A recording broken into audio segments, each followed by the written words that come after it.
बिस्मिल्लाहिर्रहमानिर्रहीम। मैं डॉक्टर मोहम्मद अशफाक माहिर अमराज दिल आपसे मुखातिब हूँ। आज हम हार्ट फेलियर या दिल का कमज़ोर हो जाना या आम ज़ुबान में दिल का फैल जाना या हार्ट फेल हो जाना, इसके बारे में कुछ बातें करेंगे ताकि लोगों को इसकी अवेयरनेस भी हो, इसका इलाज भी हो सके और इससे वो मायूस भी ना हो।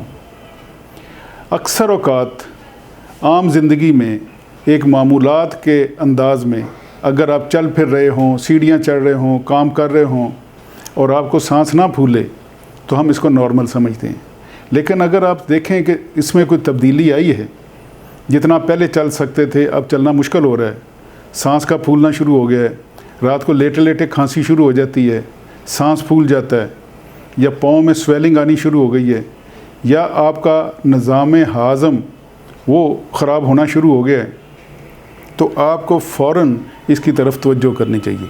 ख़ास तौर पे अगर आप 45 साल से ज़्यादा की उम्र के हैं, या आपको शुगर है, या आपको ब्लड प्रेशर है, या कोई गुर्दे का अर्ज़ है। इसकी चंद एक बहुत बड़ी बड़ी अलामात ये हैं कि अचानक से सांस का फूल जाना, या छाती में बोझ आ जाना, या अचानक से बहुत तेज़ खांसी शुरू हो जाना, या रात को सोते में सांस की वजह से उठ के बैठना पड़े, या अगर आपको एक दो मंजिल सीढ़ी चढ़ने में पहले सांस नहीं फूलता था, अब आपको रास्ते में रुकना पड़े, या अगर आप थोड़ा सा वज़न उठा के चल पड़ें या खाना खाने के बाद चल पड़ें और आप दिक्कत महसूस करें, तो हमेशा किसी अच्छे दिल के डॉक्टर के पास अपनी जाके तशख़ीस भी कराएं, और अगर वो इलाज आपको तजवीज़ करें तो वो भी शुरू करें। इससे घबराना नहीं, इसका इलाज करना है। जितनी जल्दी इसका इलाज होगा, जितनी जल्दी इसकी तशख़ीस होगी, उतने ही अच्छे रिज़ल्ट आएंगे।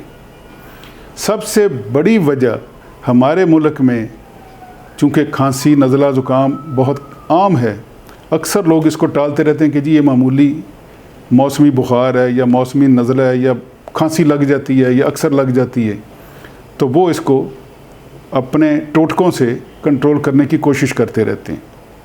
हमारे पास जब मरीज़ आते हैं तो वो इस स्टेज में होते हैं कि पाँव फूले हुए हैं, रगें फूली हुई हैं और स्वेलिंग हो गई हुई है, और सो नहीं पाते, दुकान पे काम नहीं कर सकते, हर वक्त सांस फूला रहता है। वो एक बहुत एडवांस स्टेज होती है। इसके तशख़ीस के बड़े आसान तरीके हैं। सिंपल ECG, एक्सरे, और एक जो सबसे इन्फॉर्मेशन देने वाला टेस्ट है वो इकोकार्डियोग्राफी है, जो कि एक तरह से दिल का अल्ट्रासाउंड है। ये 2-3 मिनट का टेस्ट है जिसमें सारी तशख़ीस हो जाती है, या फेफड़ों में अगर पानी हो तो इसमें नज़र आ जाता है। अगर आपको ये अलामतें हों, आप ये टेस्ट कराएं और उसमें आपको पता चले कि हाँ दिल के पट्टे कमज़ोर हो गए, या दिल फैलना शुरू हो गया है, या आपके फेफड़ों में पानी जाना शुरू हो गया है, तो इसका बर वक्त इलाज करवाएं। इलाज के मुख्तलिफ़ तरीके हैं, जो कि डिपेंड करता है कि आपकी रूट कॉज़ क्या है, यानी किस वजह से आपके दिल के पट्टे कमज़ोर हुए या आपका दिल फेलियर में चला गया। उसकी तशख़ीस के बाद उसका उस तरीके से इलाज शुरू होता है। उसमें कुछ हम दिल को ताकत देने वाली दवाइयाँ देते हैं, कुछ रगों को खोलने वाली दवाइयाँ देते हैं, कुछ पेशाब आवर दवाइयाँ देते हैं, कुछ ब्लड प्रेशर को कंट्रोल करने वाली दवाइयाँ देते हैं, कुछ दिल की धड़कन को कंट्रोल करने वाली दवाइयाँ देते हैं। ये सारे उसका एक हिस्सा हैं। किसी एक शख्स के लिए किसी एक दवाई के ऊपर हम इन्हिसार नहीं कर सकते।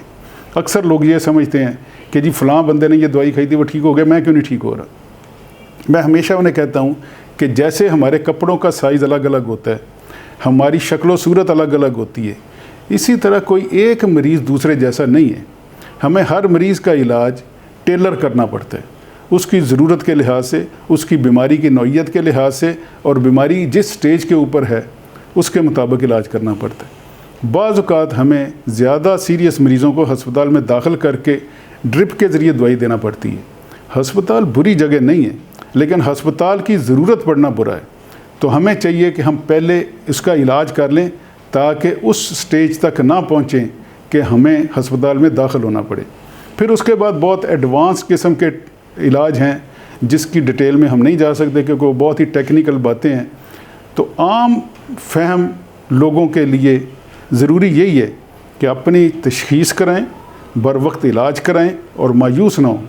ये मर्ज़ काबिल इलाज है, और अगर आप प्रॉपर इलाज करें نمک کا کم استعمال کریں، بلڈ پریشر کو کنٹرول رکھیں، شوگر کو کنٹرول رکھیں، سگریٹ نوشی چھوڑ دیں، وزن کم رکھیں۔ اگر وزن بڑھا ہوا ہے تو اس کو کم کریں، اگر وزن بڑھا ہوا نہیں ہے تو اس کو بڑھنے نہ دیں۔ یہ ساری احتیاطیں کریں گے تو پھر ہی ہم اس کے اوپر قابو پا سکیں گے۔ لیکن اگر یہ ساری احتیاطیں نہ کریں اور صرف دوائیوں کے پیچھے چلے جائیں پھر بھی پورا فائدہ نہیں ہوگا۔ تو اس لیے اپنی صحت کی حفاظت کریں، اپنے دل کی حفاظت کریں، اور اس بیماری سے یا اس طرح کی اور بیماریوں سے نہ خوف زدہ ہوں نہ مایوس ہوں۔ اللہ تعالی ہمیں اپنی حفاظت میں رکھے، آمین۔